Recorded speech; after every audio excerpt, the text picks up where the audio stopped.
जय बहुचरा माँ। 2025 का जो महाकुंभ था वो बहुत दिव्य और भव्य, पूरा विश्व में मैसेज गया है कि इस महाकुंभ का चर्चा हो रही है और महाकुंभ ने एक संदेश दे दिया कि हम लोग सनातनी एक है। 66 करोड़ लोग गंगा जी में आके स्नान करना, ये हमारे सनातन धर्म में भी हो सकता है और कोई धर्म में नहीं हो सकता है।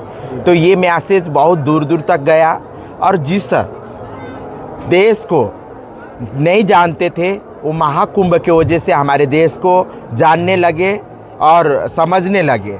और ये 2026 का जो माघ मेला है ये भी बहुत दिव्य और भव्य तरीके से हमारे माननीय योगी जी ने इसके तैयारी करे हैं और इसको मिनी कुंभ के रूप में मनाने के लिए उन्होंने इसको मनाने के लिए काम कर रहे हैं और हो रही है, मना रहे हैं। तो ये भी बहुत अच्छा है।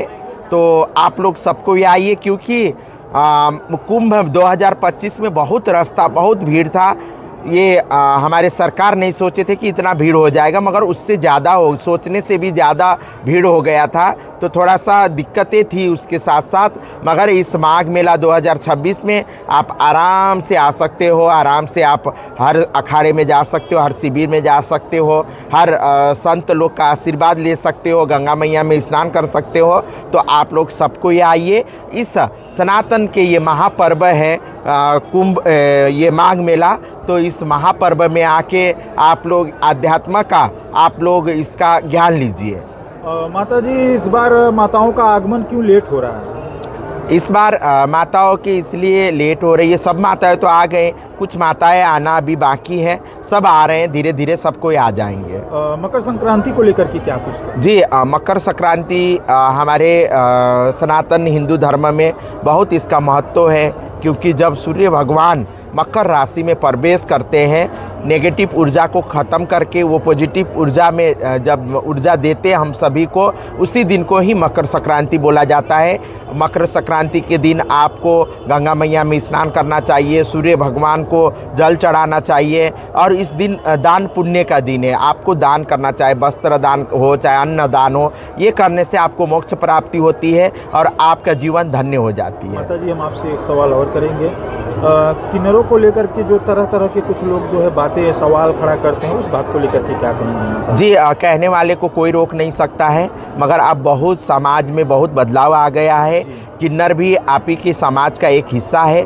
जिस माँ के कोख से आपका जन्म हुआ था, उसी माँ के कोख से किन्नरों का भी जन्म हुआ है। हम भी इंसान हैं। पहले आप चाहे पुरुष हो या महिला हो या किन्नर हो, उससे पहले आप इंसान हो। तो इंसानियत को आगे बढ़ाते हुए किन्नरों को भी जीने का हक है इस धरती में। तो किन्नरों को भी आप लोग भेदभाव ना करें, सम्मान दीजिए। हम लोग सम्मान के भूखे हैं। आप सम्मान देंगे तो हमारा दायित्व बनता है आपको भी सम्मान देना। जी, यहाँ की जनता को क्या कुछ संदेश? मैं यहाँ की जनता को यही कहूँगी कि आप लोग सबके आए, और सनातन धर्म ऐसा धर्म है जो कभी न इसका शुरुआत हुआ है न कभी ख़त्म हुआ है, इसीलिए इसी को सनातन बोला जाता है। ठीक है ना? तो इसीलिए हम चाहती हूँ कि हम सनातनियों, जितने भी हमारे सनातनी बच्चे हैं, सबको, हम लोग को कोई जाति में बंटना नहीं चाहिए, कोई भाषा में नहीं बटे, कोई प्रदेश में ना बटे। हम लोग सनातनी सब कोई हम लोग एक है, एक होके आगे बढ़ना चाहिए। और जो भी हमारे सनातन धर्म के साथ खिलवाड़ करता है,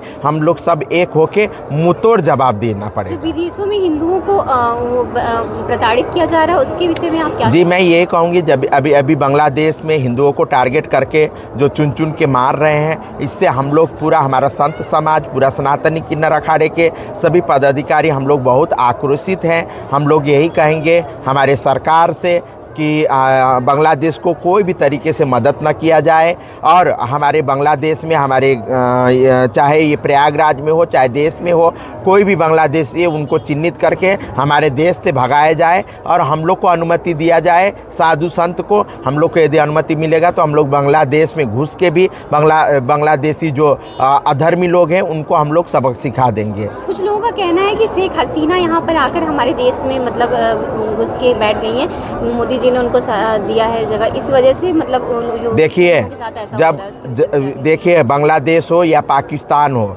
ठीक है ना, हमारे देश से कट के ही अलग हुआ है, कोई वो अलग नहीं है ना। बाप तो बाप ही होता है ना। जब विपदा आता है बच्चे लोग में, तो बाप ही उनको शरण देता है। तो हमारा देश बाप है ना। तो कोई हम सनातन धर्म में क्या दिखाया है, वसुधैव कुटुंबकम, विश्व एक हमारे घर है और विश्व में रहने वाले एक एक जन हमारा भाई है, ये सिखाता है। तो कोई आके मदद मांगता है, हमारा धर्म यही सिखाता है कि हम लोग को दान करना है। कोई यदि गलती करता है, माफ़ी मांगते हैं, उनको माफ़ करना, ठीक है ना। गलती करने वाले से माफ़ करने वाले बड़ा होते हैं। तो हमारा संस्कृति, हमारे परंपरा यही सिखाता है, इसीलिए उनको शरण दिया गया है। और वो जब तक वो थी बांग्लादेश में, ऐसे हिंदुओं के साथ अत्याचार नहीं होता था। अभी देखिए जो ये क्या नाम है उनका, प्रधानमंत्री का, यूसुफ, वो जब से आए बांग्लादेश में, देखिए हिंदुओं को चुन चुन के मारे हैं। तो इनको होशियार होना चाहिए, खबरदार हो जाइए आप लोग। हिंदुओं को अत्याचार होगा तो हम लोग चुप नहीं बैठेंगे। स्टेज पर आओ।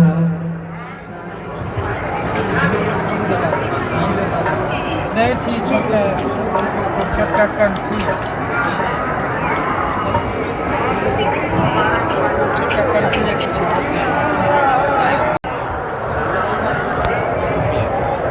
राहुल, विजय, आप लोग आ जाइए मंच।